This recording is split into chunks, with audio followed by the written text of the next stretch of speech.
Hi hello नमस्कार. कसे आहात सगळे? आजच्या नवीन ब्लॉगमध्ये तुमच्या सगळ्यांचं खूप खूप स्वागत.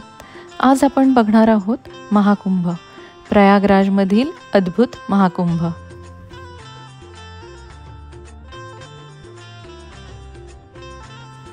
महाकुंभाला जाण्याचा विचारही मी केलेला नव्हता, पण तिथली ऊर्जाच मला खेचून घेऊन गेली.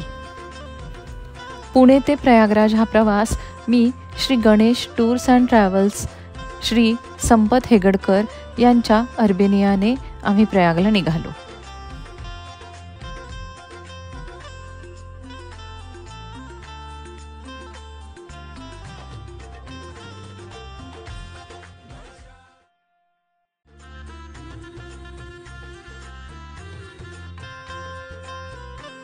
महाकुंभसाठी जगभरातूनच लोक येत होती. प्लेन बुकिंग फुल असल्याने आम्ही बाय रोड जाण्याची रिस्क घेऊन प्रयागला निघालो. पुणे ते प्रयागराज हा बाय रोड प्रवास 2 ते 3 स्टॉप घेऊन 30 तासांच्या प्रवासानंतर आम्ही तिथे पोहोचलो.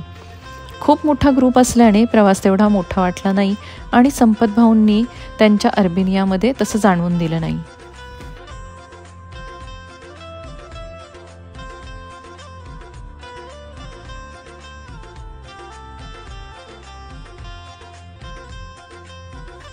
सुंदर अशा सूर्यास्ताला आम्ही संगमाकडे पोचलो.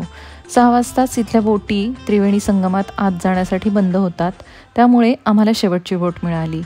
अध्यात्माचा एक जागतिक संगम, जिथे प्राचीन परंपरा आणि आधुनिक भक्ती यांची घळाभेट होते.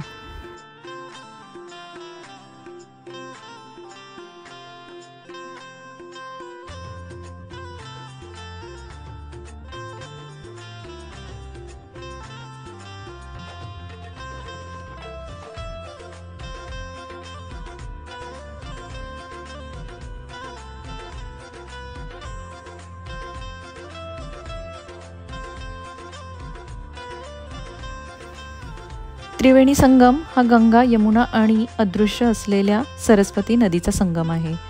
या संगमात तुम्ही स्नान केलं तर तुम्ही स्वर्गात जाता असंही म्हटलं जातं.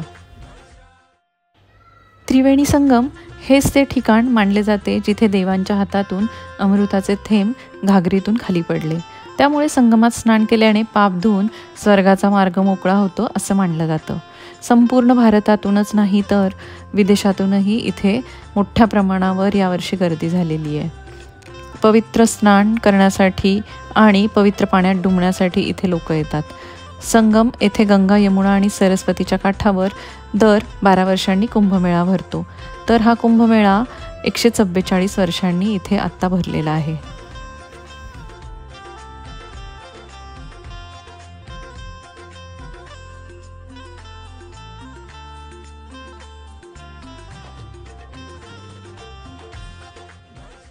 फक्त आणि फक्त त्रिवेणी संगम डोळे भरून बघणे हा अनुभव खूपच सुंदर होता. ती ऊर्जा काही वेगळीच होती.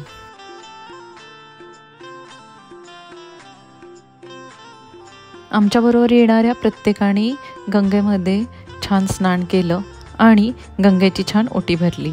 ती गंगेची साडी, कपडे किंवा दान केलेले पैसे किंवा कलश अगदी काहीही नदीत तसंच न सोडता बोट चालक हे अगदी विचारून घेऊन जात होते. त्यामुळे कुठल्याही प्रकारचा कचरा नदीत जमा होत नव्हता. नदीचं पाणीसुद्धा खूप स्वच्छ आणि छान होतं. ठिकठिकाणी फिल्टर होते, त्यामुळे पाण्याची क्वालिटीसुद्धा उत्तम होती. घरी आणलेलं गंगेचं पाणी याची त्याच्या रंगावरूनच शुद्धता कळत होती.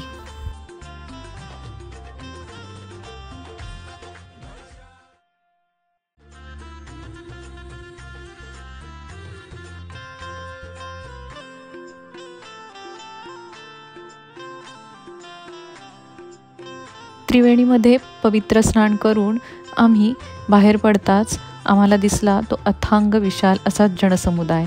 स्पीकरवर कित्येक किलोमीटरवर सुरू असणारे सुंदर असे मंत्रोच्चार, जागोजागी लागलेले जेवणाचे फ्री स्टॉल्स, लंगर, तसेच अनेक तपस्वी साधू, ऋषी, महर्षी,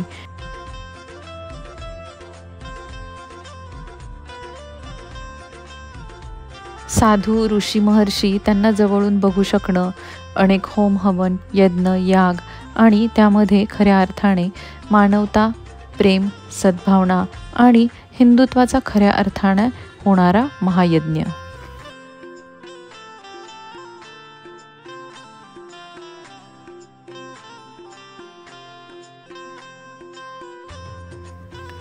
योगी आदित्यनाथ यांनी UP सरकारने अत्यंत चांगली सोय ठेवलेली होती. दिवसाला जवळपास 2 ते 3 कोटी भाविक कुंभमेळ्याला भेट देत आहेत. अगदी 2 महिन्याच्या मुलापासून ते 90 वर्षाच्या वृद्धापर्यंत सहकुटुंब प्रयागमध्ये जमेल त्या वाहनाने प्रवास करून येत होते. उत्तम प्रकारचे टेंट, राहण्याची सोय होती. अगदी मन भारावून टाकणारा सुंदर असा एक्सपिरियन्स होता.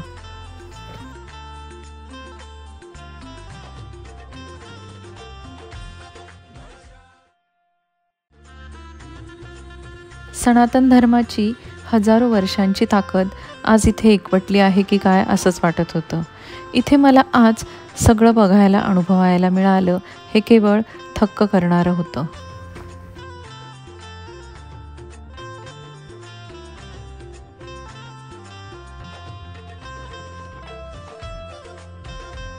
सकाळी उठून गंगेची आरती करण्यासाठी आम्ही घाटावर गेलो.